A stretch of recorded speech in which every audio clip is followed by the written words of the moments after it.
এবার প্রশ্ন, আমার কাকা এক জায়গায় আছে, ওই যে মা খাদিজা, ওইটুকু আবার আমি একটু বাকি রাখছিলাম, তো ভাবছে এইটুক যখন কয় নাই, এই একটা অস্ত্র আবার মাইরে দিই, কারণ একবার তো কয়ে গেছে, এইটা মনে নাও থাকতে পারে। কাকা খালি চালাকি করে প্রশ্ন করে। হ্যাঁ, চিন্তা করছেন? আমি পোলাপন মানুষ, আমার একটু সার দিয়ে গান গাইবেন না কাকা? আপনারা সার না দিলে আমি বড় হইতে পারবো না? না, কখনো না। হ্যাঁ, মা খাদিজা এর অনেক বড় ঘটনা। মা খাদিজা ওই যখন তাকে মাটি মঞ্জিল করা হয়েছিল, আমার দয়াল নবী বলেছিল যে আমার জন্য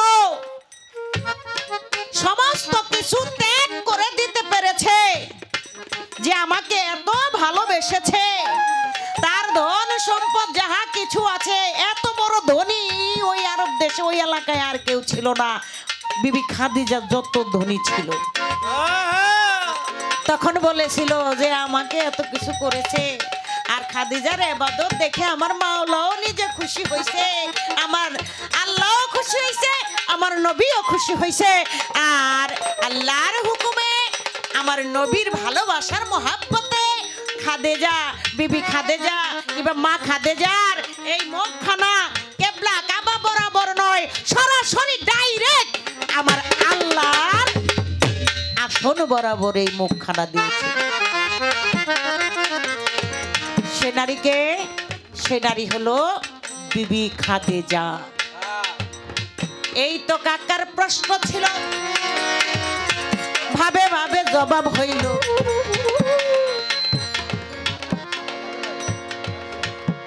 এই পর্যন্ত বন্ধ রইল আসরের ভিতরে। হ্যাঁ, বন্ধ কর। আমি বন্ধ করতে কইছি, বন্ধ করি। আর প্রশ্নের দরকার নাই নাকি? তো যাক, পালা গান করতে গেলে দিছেন নারী পুরুষ, তারপরও চাইপা চুইপা যদ্দুর না কইলে নাই ওদ্দুরই কইছি।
আসলে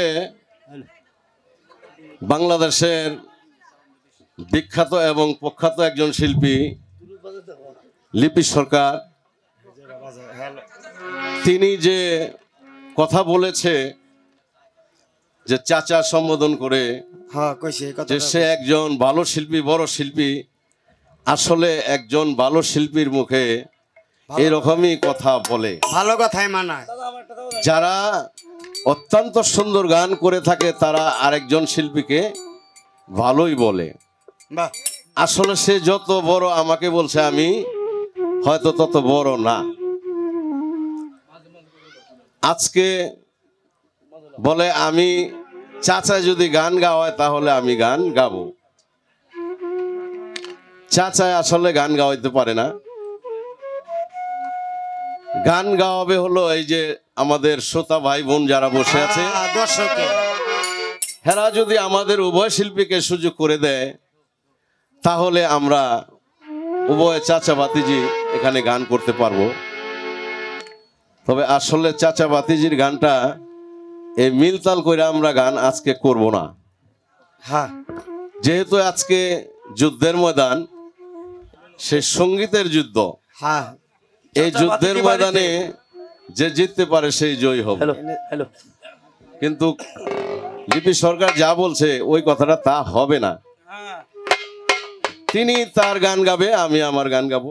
যুদ্ধে নামছে, যুদ্ধে নামছি, সেই রেজাল্টটা বাবা রসিন মনে মায়ের রসিন আমাদের যে শ্রোতাবিন্দু আছে তারা সকালে বলবে। এই জন্য ধন্যবাদ লিপি সরকারকে, যে জ্ঞানী লোক হয়ে যে জ্ঞানের পরিচয় দিয়েছে, ধন্যবাদ তাকে। আমি একটি বন্দনা করে আরেকটি গান গাওয়ার জন্য চেষ্টা করব। ধন্যবাদ সবাইকে।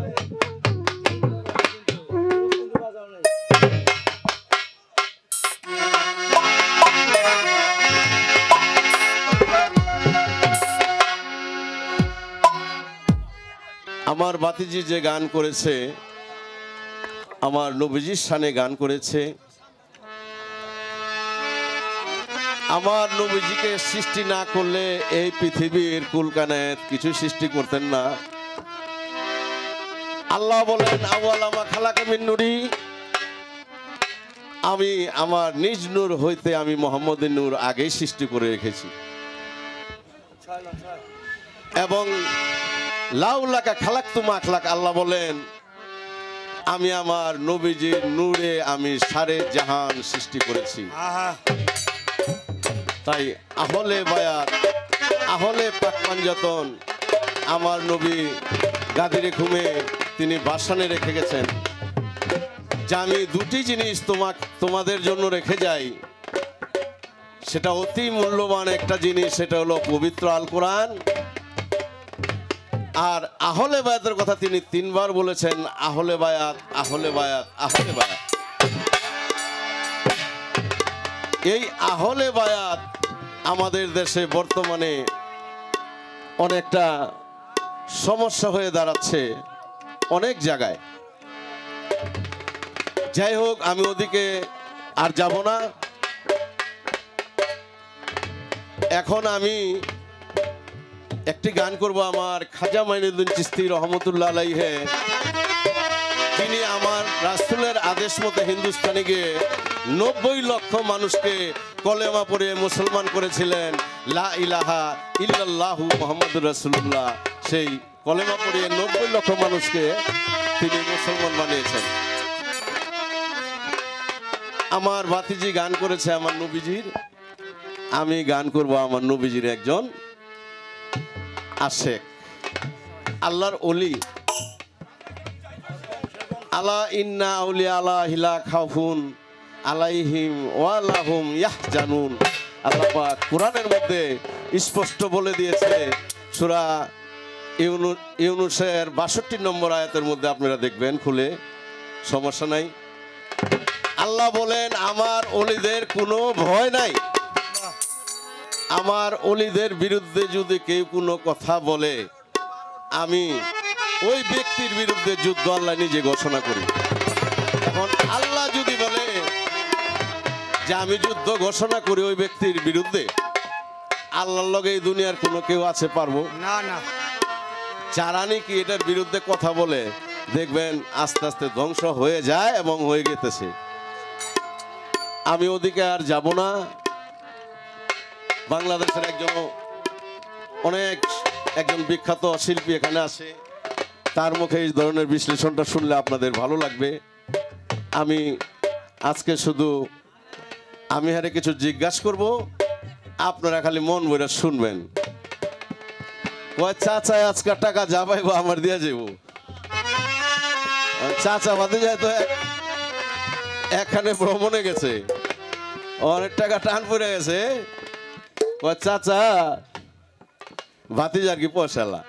কয় চাচা আপনার লগে যাইলাম, আপনি তো কিছু কর না। কয় আমি বাবা কি কুমা, আমার পকেটে তো টাকা ফুরে গেছে গা। তুই তো বেটা পয়সালা ভাতিজারে। কয় চাচায় কত কি কর লবো। কয় আমার 1005 টাকা হাওলাত দে না বেটা। কয় চাচা পালের গরুটা লয়ে যান গা, তো টাকা টুকা চান না। বাবা আমার ভাবিছি টাকা লোভ করে বসে পয়লা ছুটেই।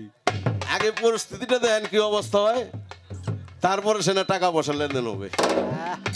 যাই হোক, এখন কিছু বলা করবো না। আমি একটি গান করি আমার খাজা বাবার, তারপরে পালা অনুসারে গান গাওয়ার জন্য চেষ্টা করবো।